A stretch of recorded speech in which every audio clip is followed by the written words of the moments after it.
हर व्यक्ति परीक्षित की तरह है। राज्य काज में, घर परिवार में, भरण पोषण में व्यक्ति का जीवन यूं ही निकल जाता है, भूल जाता है कि मुझको एक दिन छोड़ के जाना भी है। फिर संत कृपा याद कराती है कि जाना भी है।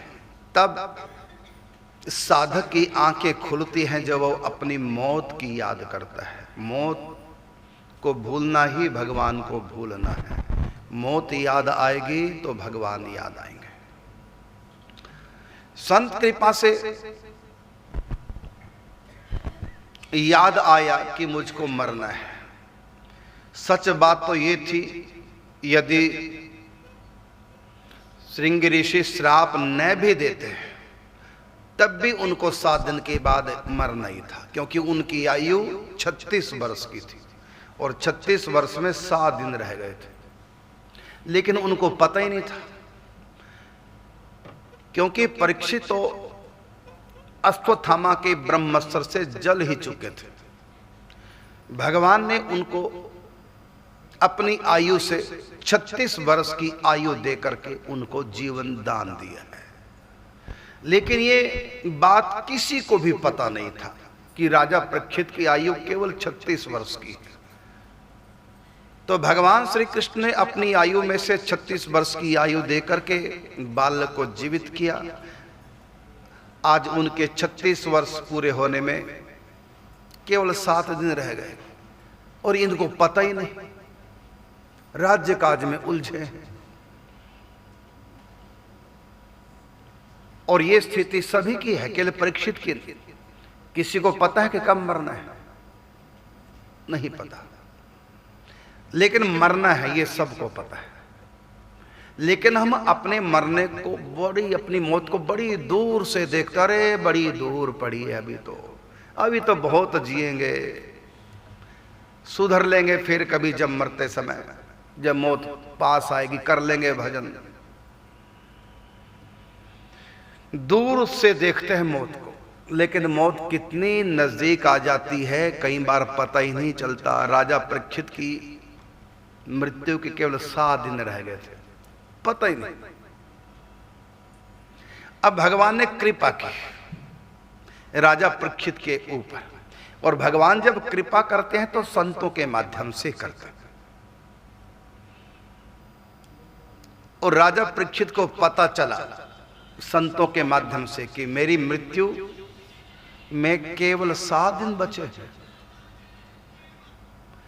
उनको ऐसा नहीं लगा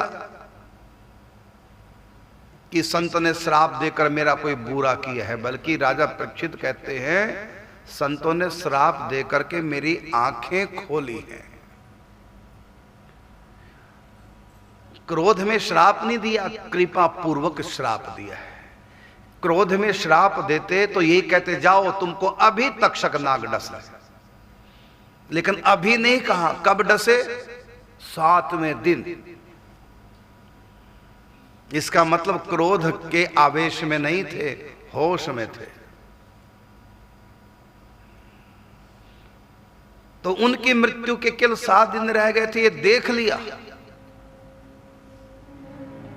संत ने और भविष्यवाणी कर दी। लेकिन किस ढंग से भविष्यवाणी की? श्राप के माध्यम से। और फिर सब कुछ त्याग करके आ गए भगवती गंगा के किनारे, भक्ति के किनारे। कहा कि राम भगति जहां सुरसरी धारा। सुरसरी धारा क्या है? राम भक्ति। अर्थात जब मृत्यु पास आए तो हमको भक्ति करनी है।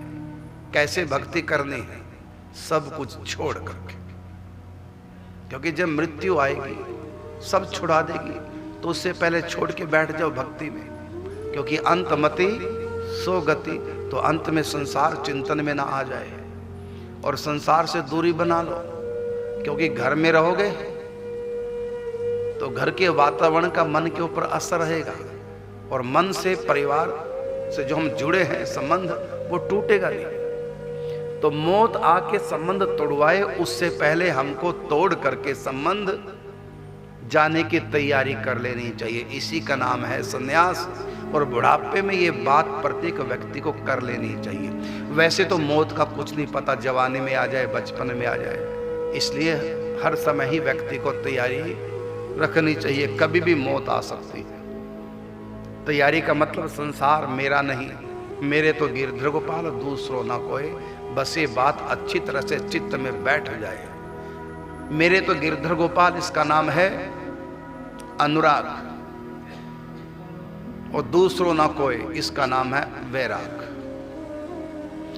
इसलिए हमको जब से होश संभालें तभी से ही इस बात को स्वीकार कर लेना चाहिए कि मेरे तो गिरधर गोपाल दूसरों ना कोई। सेवा सबकी करें लेकिन अपना किसी को ना माने। मेरे तो गिरधर गोपाल, ये है मरने की तैयारी, ये है जाने की तैयारी।